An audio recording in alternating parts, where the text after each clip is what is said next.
Halo Bapak Ibu dimanapun Anda berada, selamat pagi, selamat datang kembali di channel kita Berkat Bagi Semua Bangsa. Pada hari ini tanggal 18 Juli tahun 2021, kita kembali mendengarkan renungan harian. Pembacaan Alkitab pada hari ini diambil dari kitab Kejadian 23 ayatnya 1-20. Sarah mati dan dikuburkan. Sarah hidup 127 tahun lamanya. Itulah umur Sarah. Kemudian matilah Sarah di Kiryat Arba, yaitu Hebron di tanah Kanaan.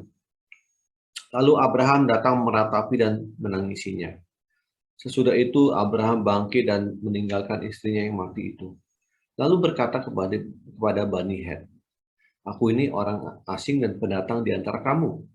Berikanlah kiranya kuburan milik kepadaku di tanah kamu ini, supaya kiranya aku dapat mengantarkan dan menguburkan istriku yang mati itu." Bani Het menjawab Abraham, "Dengarlah kepada kami, tuanku. Tuanku ini seorang raja agung di tengah-tengah kami.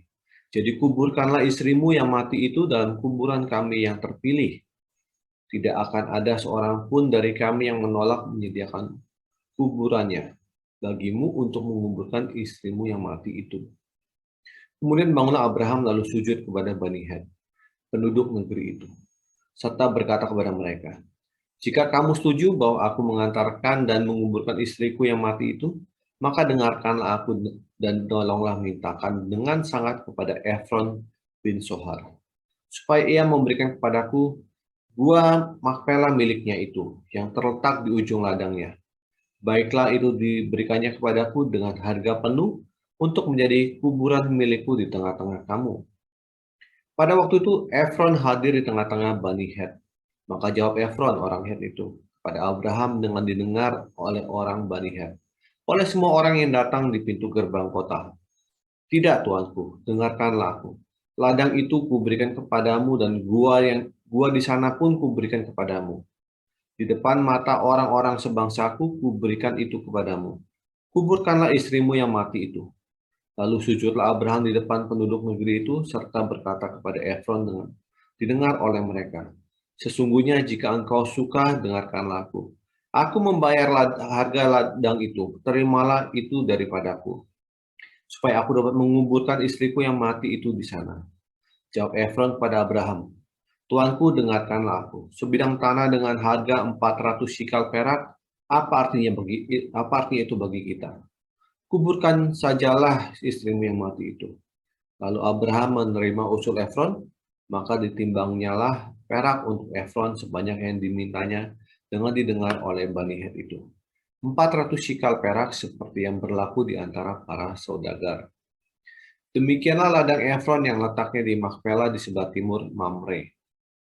Ladang dan gua yang di sana serta segala pohon di ladang itu, bahkan di seluruh tanah itu sampai ke tepi-tepinya, diserahkan kepada Abraham menjadi tanah belian di depan mata Bani Het itu, di depan semua orang yang datang di pintu gerbang kota. Sesudah itu Abraham menguburkan Sarah istrinya di dalam gua ladang Makpela itu, di sebelah timur Mamre, yaitu Hebron di tanah Kanaan. Demikianlah dari pihak Bani Het, ladang dengan gua yang ada di sana diserahkan kepada Abraham menjadi kuburan miliknya. Di dalam pembacaan perikop ini kita membaca mengenai kematian Sarah dan bagaimana Abraham mencari tempat menguburkan Sarah di kota Hebron di tanah Kanaan. Pokok renungan kita hari ini, kita melihat bahwa Abraham dianggap sebagai raja agung di tengah-tengah Bani Het, penghuni kota Hebron. Sebenarnya sebagai seorang raja agung tentu saja Abraham dapat melakukan segala sesuatu yang diinginkannya, termasuk mengambil tanah untuk menguburkan istrinya Sarah. Tapi hal itu tidak dilakukannya. Melainkan dengan kerendahan hatinya Abraham memberi tanah yang diinginkannya dari Efron bin Sohar. Kerendahan hati Abraham itu patut kita contoh. Dia tidak menggunakan posisinya untuk mengambil yang bukan haknya. Apakah kita juga mampu melakukan hal yang sama? Di lain hal itu juga, apabila kita tidak di posisi yang tinggi, tetapi posisi yang rendah, atau posisi terjepit, apakah kita menggunakan alasan keterjepitan itu untuk mendapatkan sesuatu yang bukan hak kita? Tuhan telah memberikan masing-masing kepada kita berkat sesuai dengan kehendak Tuhan. Janganlah kita mengambil lebih dari yang sudah diberikan oleh Tuhan, baik dengan kelebihan kita ataupun kelemahan kita. Demikian renungan harian kita hari ini. Tuhan Yesus memberkati, tetap setia pada iman kita.